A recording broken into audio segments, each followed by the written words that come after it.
Hi there. Well, today I just want to share with you what I've been working on. I found a really lovely pattern that on Joe to the World Creation. That is a YouTube channel. And she offers a free pattern. And it's called Joe to the World Creation YouTube channel. And the name of the video you want to look up is Easy Infinity Scarf Crochet Pattern.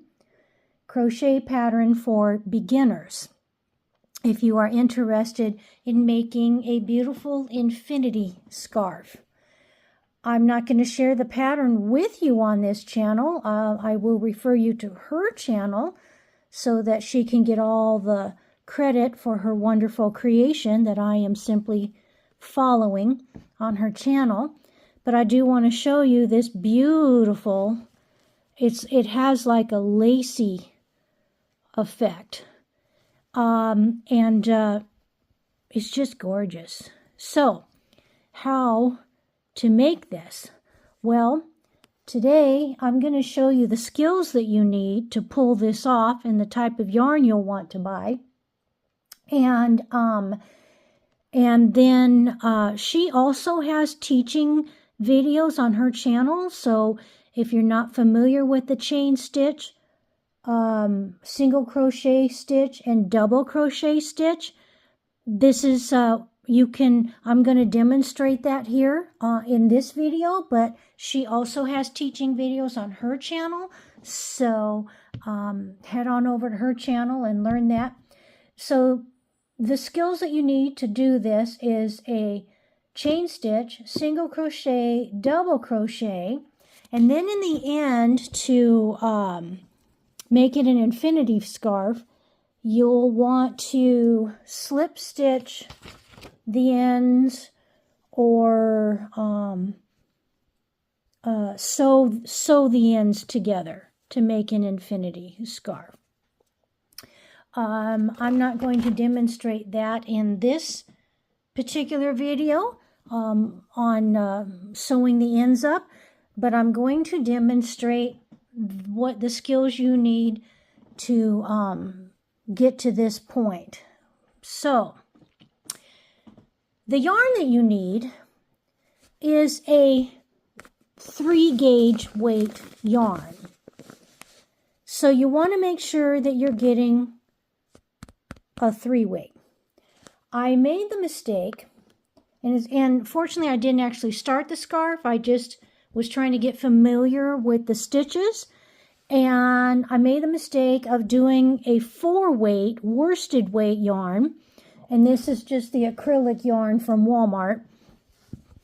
And you'll notice how stiff it is.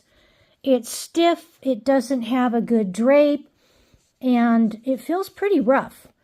The stitches came out really thick and tight, it basically it would just feel like you're wearing a Brillo pad around your neck, and it wouldn't have a good soft drape. Fortunately, my sister asked me to make her a coaster, so all is not lost, because this would make a perfect coaster because it is nice and thick. So, there you go, my dear sister. You've got a coaster. So, I found this Bernat Baby yarn at the secondhand store. It was 3 brand new, very large skeins of yarn. Pretty good size. It was two of this color and 1 of this color, and it was $9, something like that, for all 3 skeins. And I bought it just because I did need the 3-gauge weight yarn. And well, and I think because it's baby yarn, it's gonna be softer anyway. But you can see it just it moves and folds, and it's going to have a really lovely drape to it, wearing it around your neck and, you know, wrapping it around. It's just, it's going to work out much better. So make sure that your yarn is on the softer side and is 3 gauge weight yarn, okay, which I don't think they sell at Walmart. So you got to be careful with that. Walmart, I believe, only sells the worsted or the 4 gauge weight. So let me find the end of my yarn here. Now, I see on the YouTube channels where people wrap the yarn around and they bring this up through and pull it down, and next thing you know, they've got a slip knot. I've never been able to do it. It looks easy when I see other people do it on YouTube channels. I don't know why it's so complicated for me. So, but since before I was 10 years old, here's how I make a slip knot. I wrap it around my finger, and then I push it through. Slip knot made. And that's as good as a technique as you're going to get from me. But the bottom line is, a slip knot is a slip knot. So no matter how you get there, as long as you got there, it's all good.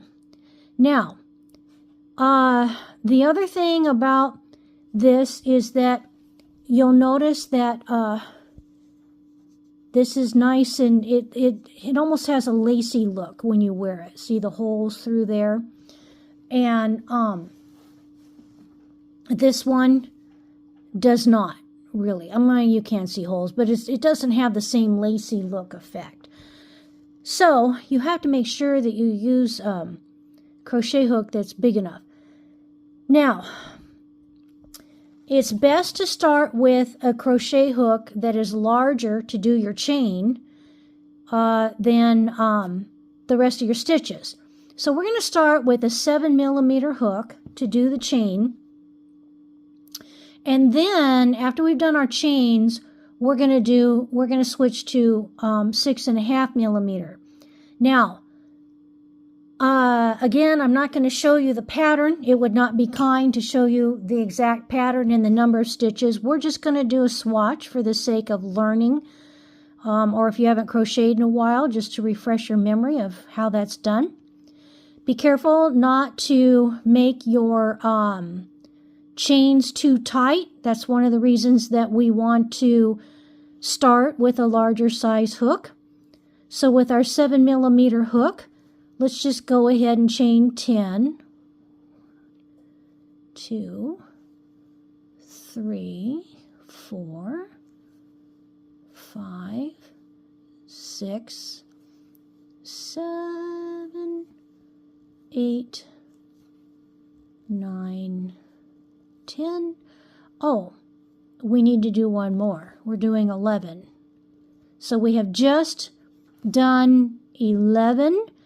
You always, with this particular pattern that we're doing, our chains have to be an odd number of chains, not even. So that's why we had to add one more for 11. Now, if you've crocheted before, you'll know that normally you stick the needle in from the crochet hook in from the front, and go through to do your future stitches for the project. But in this particular case, we're actually going to turn it over, and we're going to work these bars from the back. So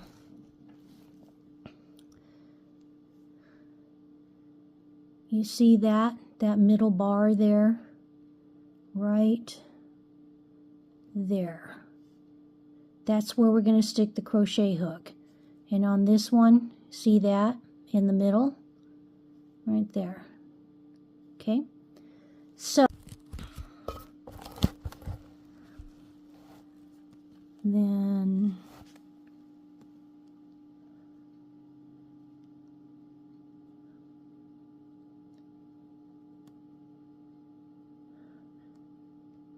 double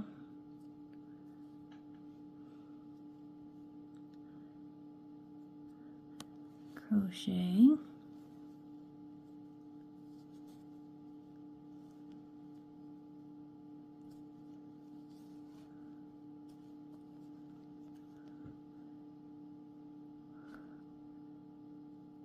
single. This is the hardest part of the whole project, is working in the back of these chains, but a little bit of patience pays off. Once you get past this part, the rest of the project is a lot easier. Once you get to row 2 is easier than row 1, and row 3 and beyond is just going to be so much easier than this first row. So hang in there. It does get easier. Oh, I split that stitch. Let's...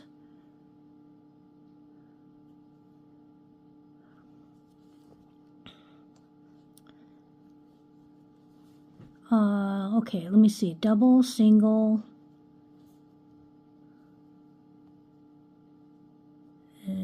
double,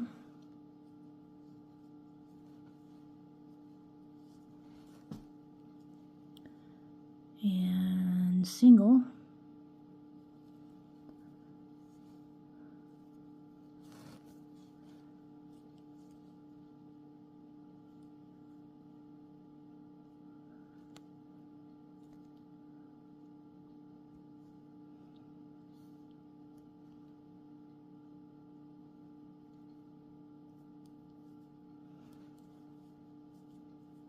it's the double,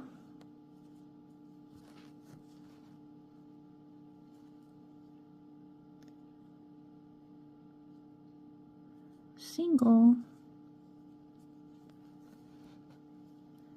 and the double,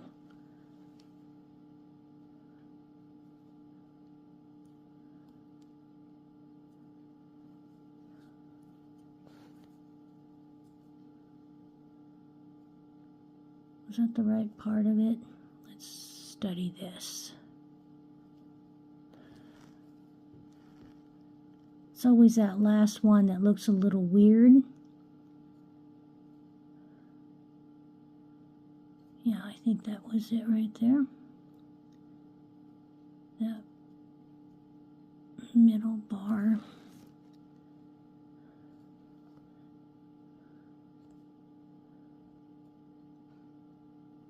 I think that's it.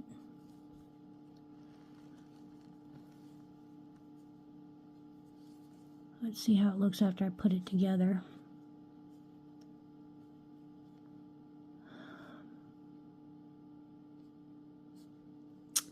Let's do that again. Okay. So the back side of this, yeah.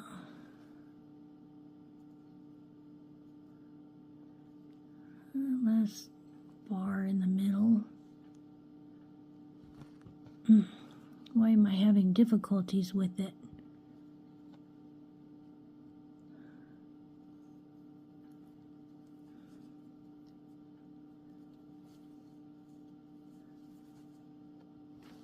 Am I off the camera again? Oh. I keep bumping my camera. Okay. I hope that you got most of that on the camera. Let me prop that camera up again. Okay, so row 1 complete. That is the hardest row. If you don't, start with a single crochet, single double all the way across. If you don't end up with a double crochet at the end, you're going to have to go back and find where you made the mistake.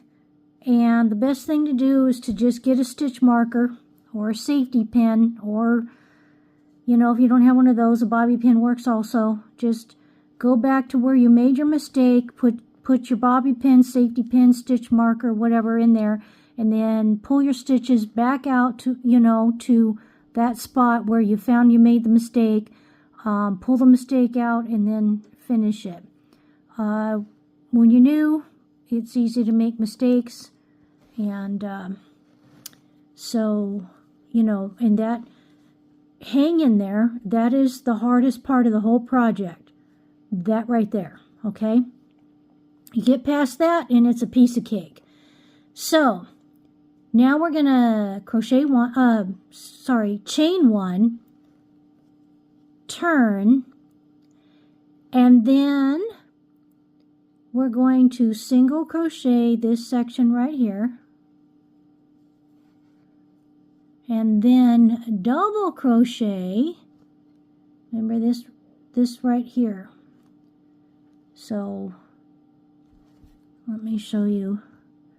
We want to go in between these, this right here, all the way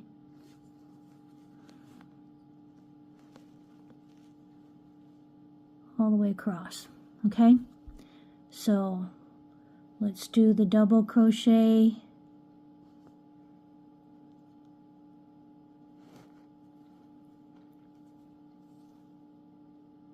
Oh, start that again. Double crochet.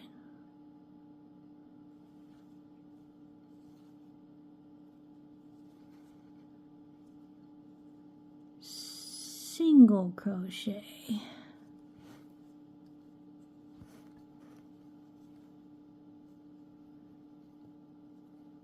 Double crochet.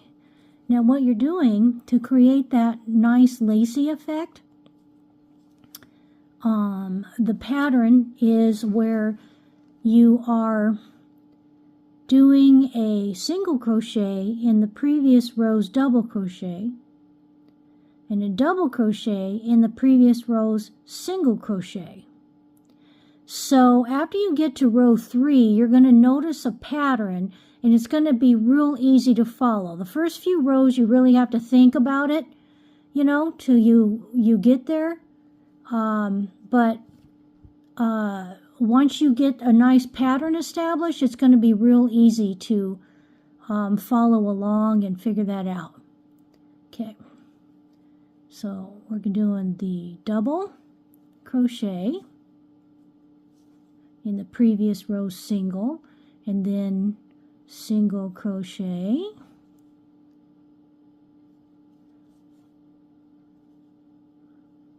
double crochet,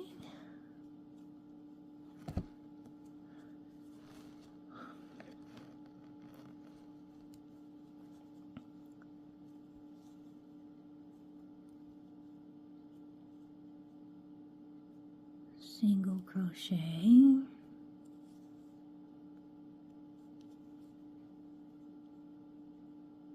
and double,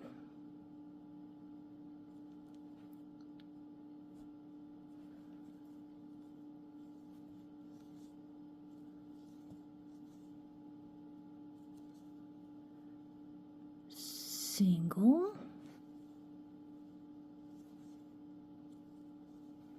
and our last stitch is a double.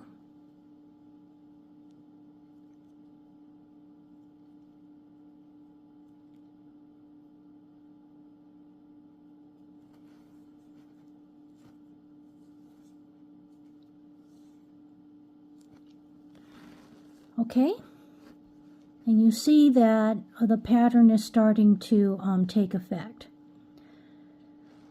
Once you get past the chain, the first row and the second row, then it's just a piece of cake. You're going to love this pattern. Chain 1, turn, and then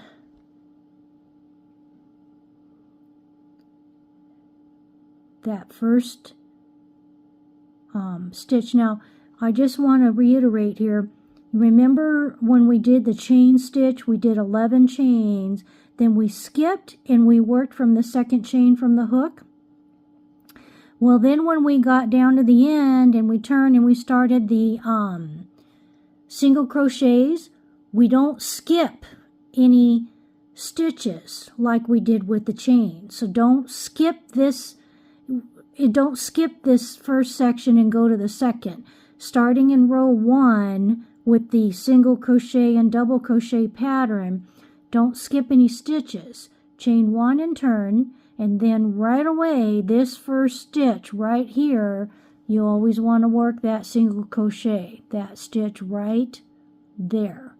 Okay, don't skip any stitches. I know some crochet patterns will have you skip that first stitch because they're counting your turning chain as the stitch, but not in this pattern. That turning chain is not counted as a stitch, and we need to put that single crochet in that very first stitch. Okay? And then do the double.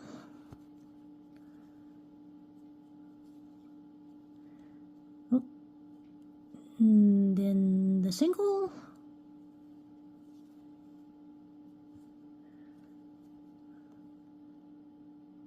And double.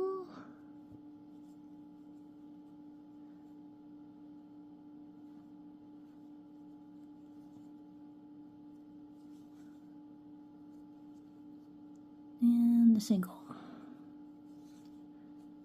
Okay, so I think from here on out, you get the general idea. Now,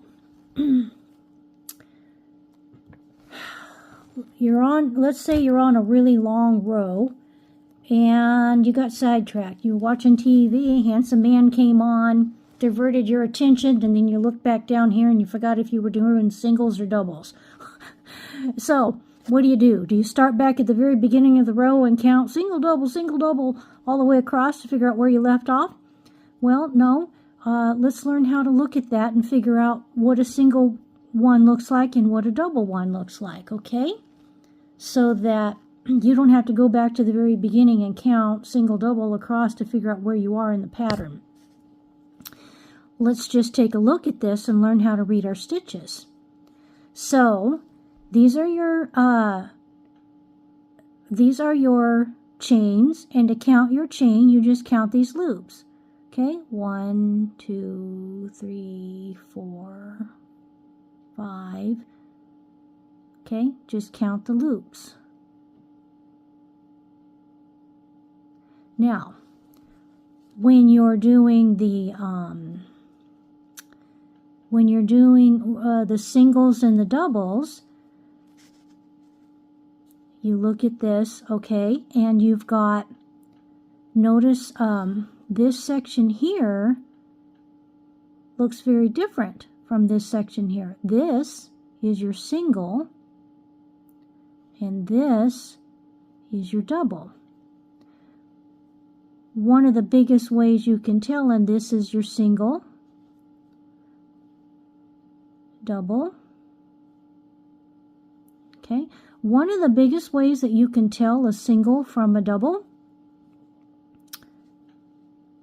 is that the single comes up. You notice you've got like a V that comes up into this top area here. See that V?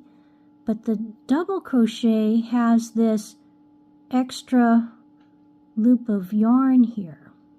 Okay, so really study your stitches and learn, and then learn what the singles and the doubles look like going across, and then you can, just when you get sidetracked, and then you look up, and then you come down, or you take a break and you come back, where, you'll be able to figure out where you left off.